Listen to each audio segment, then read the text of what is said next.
So first we're going to want to drill a hole down the length of our wood here. As you see, I did get a little bit of different piece because the first one had an imperfection I didn't like. So first we're going to drill very carefully into the center of this little piece of maple here.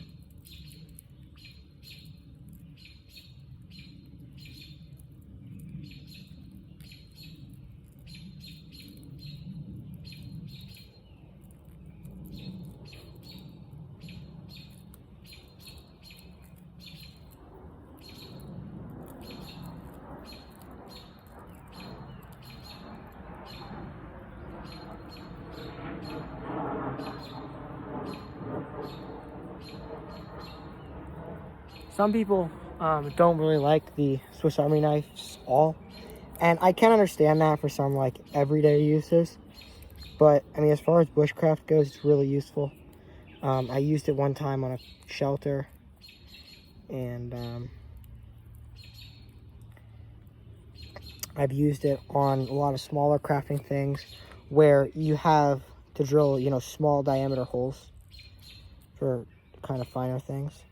And I think it's actually really, really useful. So I don't understand a lot of the hate it gets. I do understand a little bit if you're everyday carrying it, then all might not be of a ton of use. But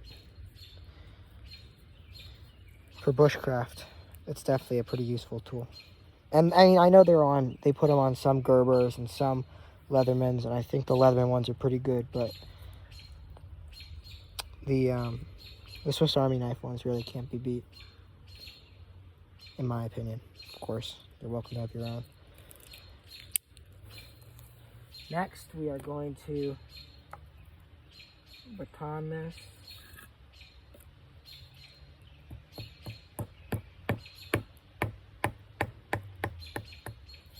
And we don't quite want to split it all the way just yet, at least.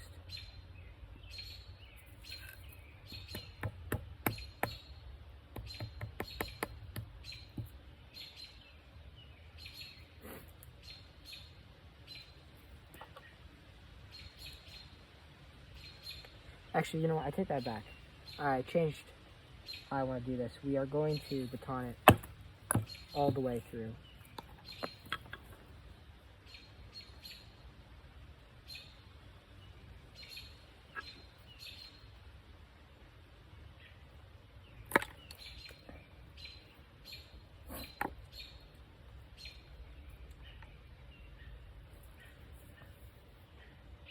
So next,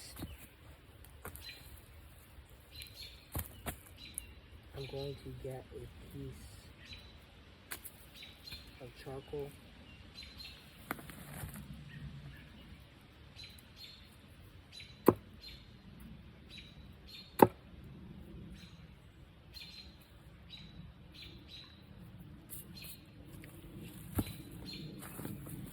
And we're going to gather all 4 of our pieces here.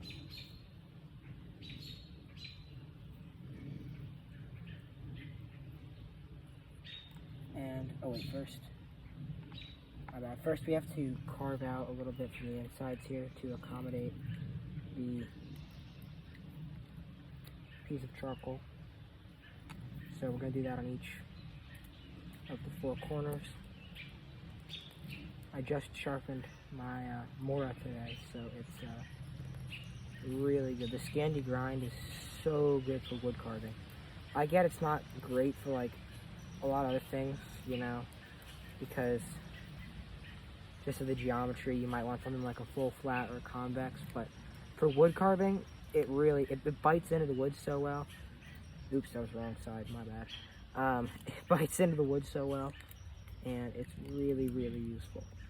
So that's why I like it personally, as I think it's one of the best grinds for bushcraft. For survival, you might be better off with like a full flat, but anyway, next we're going to grab our piece of charcoal, stack our 4 corners together. Let's see here.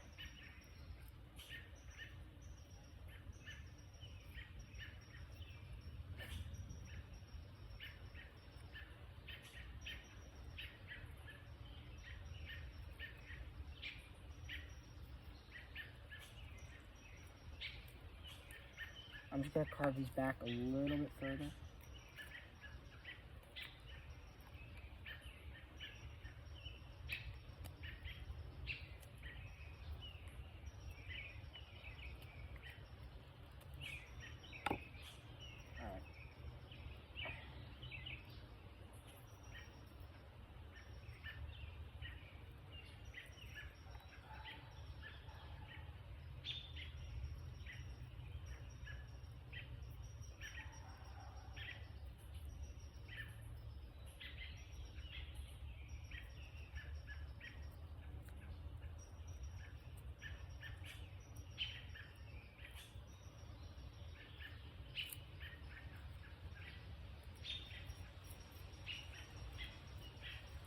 So once we kind of have it sandwiched in there like that, I'm going to go over to my pack and I'm going to get some some jute twine, I think, is what I'm probably going to go with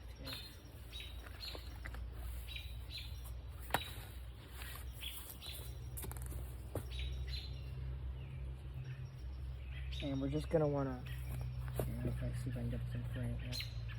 Wrap this up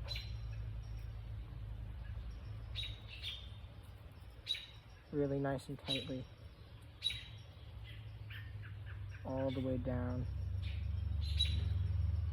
the length of our little, the length of our tool here. It's no problem, we can quickly wrap that back up.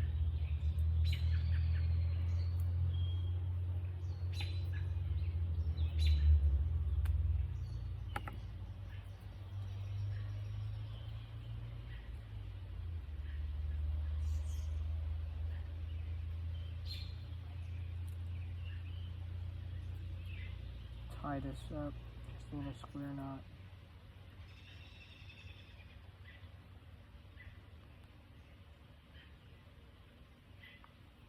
And there we go.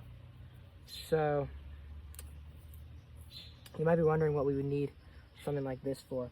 And actually, you can use it as a marking tool.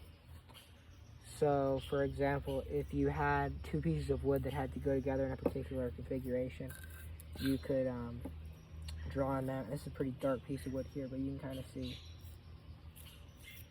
how you can draw. And this is something that, I mean, our ancestors up to, cavemen and whatever, Neanderthals, whatever, could be using charcoal to mark things and draw things. But this is a natural marker. So, if you had two parts, you could label them A and B. And again, it might be a little bit hard to see that because it's so dark. If I had a little bit lighter of a piece of wood here, you can mark one side as A and the other as B. And yeah, so it's a fun little project. Then of course, when you run out of charcoal, unwrap it, get a new piece, throw it in, nothing too complicated. So yeah, thanks for watching.